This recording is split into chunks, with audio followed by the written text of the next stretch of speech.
Quelles sont les différentes règles et outils pour des approvisionnements efficaces? Nous aborderons dans ce module les principales méthodologies utilisées.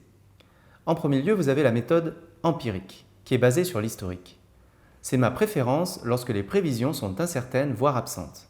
L'analyse des besoins des mois précédents ou de l'année précédente, s'il y a saisonnalité, accompagnée des éventuels événements exceptionnels, comme des promotions ou des opérations commerciales, détermine les besoins à planifier sur les semaines et les mois à venir. Il convient alors de définir des règles de couverture de stock en fonction des quantités de commandes et de placer ces commandes selon le besoin dans ce tunnel. Souvent, des règles différentes sont définies selon les types de produits. Fort volume de consommation et faible volume de consommation, nouveaux produits sans historique. Ensuite, on trouve en deuxième méthode la méthode prévisionnelle. Celle-ci est basée sur les perspectives de vente données par les services commerciaux de prévision, souvent modélisées dans les budgets. Voici ensuite quelques règles de réapprovisionnement utiles. Vous avez le réassort à stock couverture maximum ou minimum, que j'appelle le tunnel. L'approvisionneur définit un niveau de stock ou une couverture en jours, en mois, maximum et minimum, et positionne ses commandes quand le stock mini est atteint ou proche d'être atteint.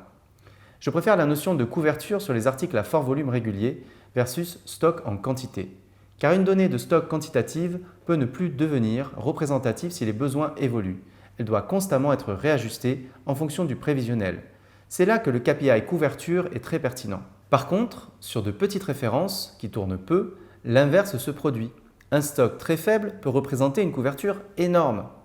Dans ce cas, un stock minimum de sécurité, qui peut représenter plusieurs années de stock sur le papier, pour quelques dizaines voire centaines d'euros de valeur, sera nécessaire pour assurer un stock suffisant en cas de commande. Attention à prendre en considération la durée de vie des produits.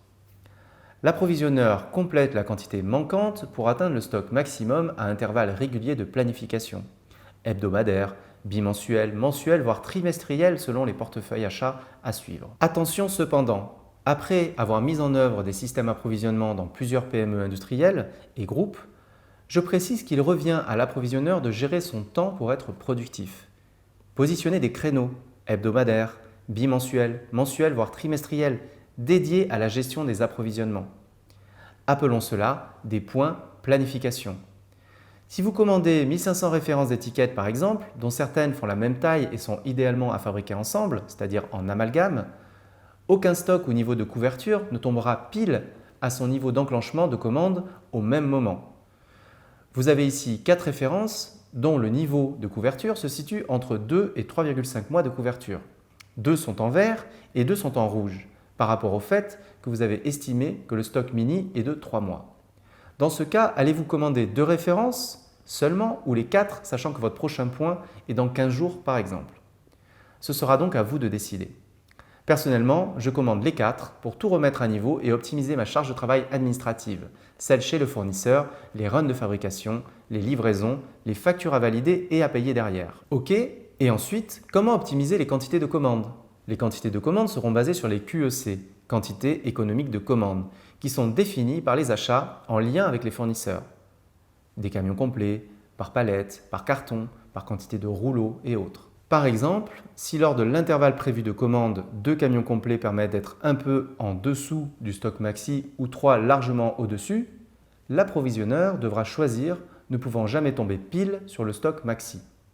Mon conseil est dans la mesure du possible de rester au-dessus, le moins possible, mais au-dessus, si votre trésorerie le permet. Que cela soit sur Excel ou dans un ERP, vous devrez à la fois suivre les niveaux de couverture mini et maxi, automatiser les scénarios de commande et les alertes avec des codes couleurs par exemple.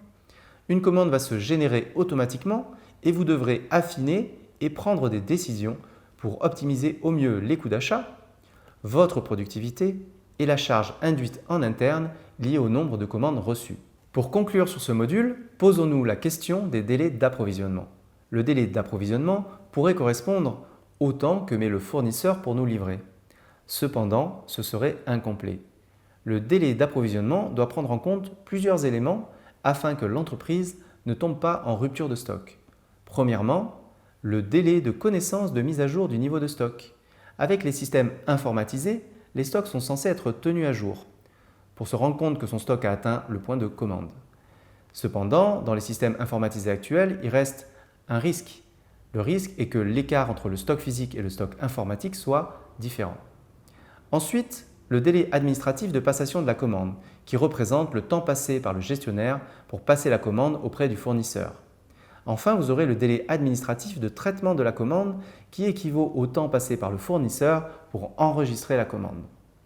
Le délai de validation des parties prenantes internes graphiques, par exemple, cas des BAT d'impression, qui sont à valider par le service communication. Vous avez également le délai fournisseur qui représente le temps que met le fournisseur pour livrer la commande une fois celle-ci enregistrée. Et pour finir, le délai de réception de la commande qui représente le temps passé pour contrôler, réceptionner et traiter administrativement la commande.